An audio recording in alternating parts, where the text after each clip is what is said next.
দর্শক বন্ধু, আমাদের সূচিতে এবারে রয়েছে মায়াঙ্ক শেখরের কিছু কথা। মায়াঙ্ক শেখর একজন প্রতিবন্ধী। দর্শক বন্ধু, আপনারা জেনে অনুপ্রাণিত হবেন। Mayank Shekhar national institute of technology NIT শিলচরের একজন টেকনিক্যাল অ্যাসিস্ট্যান্ট ইঞ্জিনিয়ার। তিনি একজন গবেষকও, পিএইচডি স্কলার। দর্শক বন্ধু, তিনি এই ছোটবেলায় সময় তার পোলিও রোগে কোমরের নিচের পোর্শন তার পুরোপুরি অচল হয়ে যায়। তার দুটো পা সম্পূর্ণ অকেজো। এই অকেজো দুখানি পা নিয়ে তিনি অহরহ কাজ করে চলছেন, সরকারি চাকুরি করছেন, সমাজসেবাও করে যাচ্ছেন। সুস্থ মানুষরা শিলচরে অনেকেই তার কাছে অনেক কাজের জন্য যান। তিনি বিভিন্ন সময়ে বিভিন্ন সংস্থার সঙ্গে কাজ করে থাকেন। আর কিছু প্রতিবন্ধী সংস্থা শিলচরে আছে যাদের সঙ্গে তিনি সরাসরি জড়িত আছেন। তো দর্শক বন্ধু, আপনারা অবশ্যই মায়াঙ্ক শেখরের কাছ থেকে অনুপ্রেরণা পাবেন। তিনি একজন যুবা সমাজসেবী হিসেবে তাকে আমরা এনেছি। আসুন দর্শক বন্ধু, আমরা দেখি মায়াঙ্ক শেখর এই করোনা কালে শিলচরের এনআইটির পরিস্থিতি নিয়ে কিছু বলতে চান। আসুন দর্শক বন্ধু, আমরা मायांक शेखरेर कथा सुने नहीं। नमस्कार सभी दर्शकों को और धन्यवाद हमारे आलोर साथी ईशान बांग्ला चैनल के जो प्रोग्राम है उनके होस्ट श्रीमती मीता प्रकाष्ठा जी को। उन्होंने आज हमें अवसर दिया है कि कोरोना काल के समय में मैं अपने कॉलेज के अनुभवों का आप लोगों से चर्चा करूं। कोरोना काल के समय में जैसे बाकी कॉलेजों की तरह हमारे कॉलेजों में भी लॉकडाउन लगाया गया।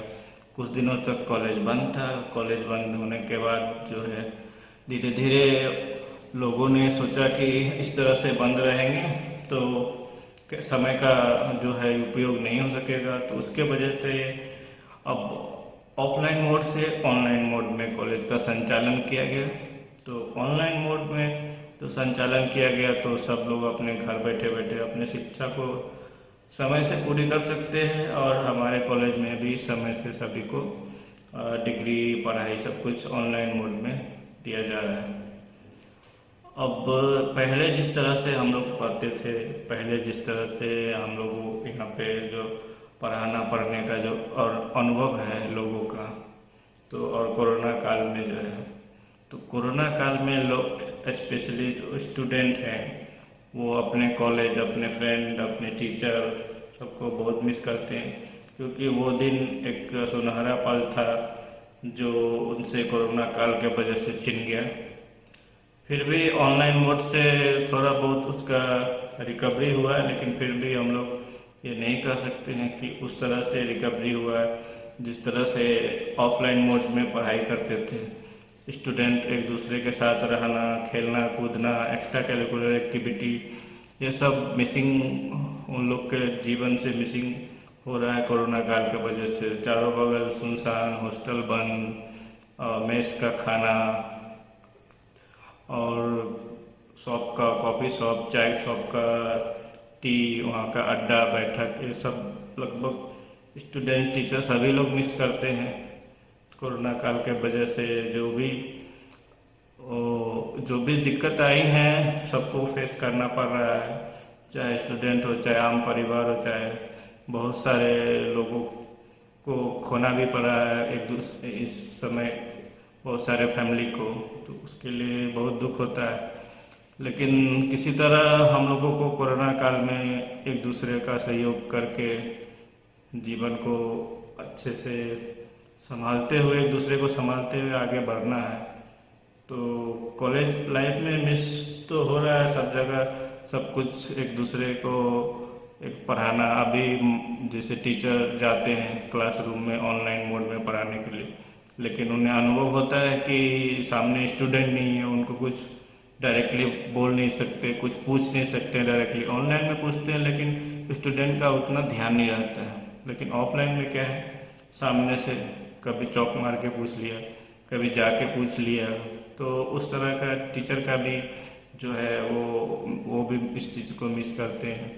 और पढ़ाने के दरमियान में भी जो स्टूडेंट किस तरह से उनके टॉपिक को फोकस कर रहा है, सीख रहा है, वो सब चीज़ भी स्टूडेंट जो है, टीचर जो है, दोनों अभी मिस कर रहे हैं। तो इस वजह से शिक्षा की गुणवत्ता में भी थोड़ा कमी आई है। अच्छे से मतलब शिक्षा एक दूसरे के बीच में, स्टूडेंट टीचर के बीच में शिक्षा का आदान प्रदान सही से नहीं हो पा रहा है। लेकिन फिर भी ऑफलाइन मोड में असाइनमेंट, टास्क और बहुत सारी चीज़ को इम्प्लीमेंट करके कोशिश किया जा रहा है कि इसका रिकवरी हो सके। कोरोना काल के समय जो ऑनलाइन मोड का स्टार्टअप हुआ, जब भी एजुकेशन का, तो उसके कुछ फायदे भी हुए। फायदा ये हुआ कि बहुत सारे कोर्स ऐसे बनाए गए, ऐसे ऐसे स्टूडेंट के लिए बनाए गए जो दूसरे जगह रहते हैं, लेकिन वो उस इंस्टीट्यूशन, उस कॉलेज या उस ऑर्गेनाइजेशन से वो कोर्स करना चाहते हैं, तो ऑनलाइन मीडियम से वो दूर से भी वो कोर्स कर सकते हैं। तो इस चीज़ का बेनिफिट स्टूडेंट को मिला। और नए नए ऐप, नए नए प्लेटफॉर्म का यूज हुआ ऑनलाइन मीडियम के एजुकेशन के लिए। लेकिन जो ऑफलाइन मोड है उसमें जो लैब क्लास, प्रैक्टिकल क्लास, इन सबको तो स्टूडेंट ने मिस किया।